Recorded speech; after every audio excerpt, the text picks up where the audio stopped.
Hello friends, Friday morning. So என் husband வந்து work from ஹோமில் இருந்தாங்க. ஸோ அவங்கள கூட்டிகிட்டு போய் கொஞ்சம் தாசரலி மார்க்கெட்டில் வந்து வீக்குக்கு தேவையான எல்லா வெஜிடபிள்ஸும் வாங்கிட்டு வந்துட்டேன். ஸோ இன்றைக்கி வந்து ஒரு லஞ்ச் மெனு தான் பார்க்க போகிறோம்.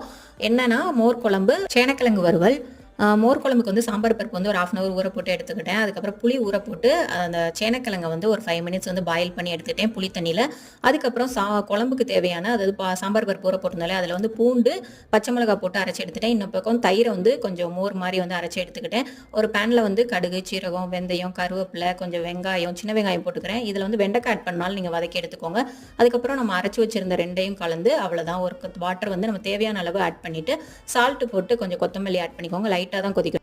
சேனக்கிழங்குல புளித்தண்ணி ஊற்றி ஒரு 5 மினிட்ஸ் பாயில் பண்ணி எடுத்துட்டேன். அதில் வந்து வத்தத்தூள், மஞ்சள், பெப்பர் தூள் போட்டு ஒரு 1/2 அன் ஹவர் வச்சுட்டு அதை கொஞ்சம் ஆயில் ஆட் பண்ணி கொஞ்சம் கருவேப்பிலை சேர்த்து நல்லா வந்து ரோஸ்ட் பண்ணி எடுத்துக்கிட்டேன். நல்லா இருந்தது, ட்ரை பண்ணுங்கள். அப்புறம் அப்பளம் பொரிச்சு எங்கள் லஞ்ச் வந்து இதுதான்.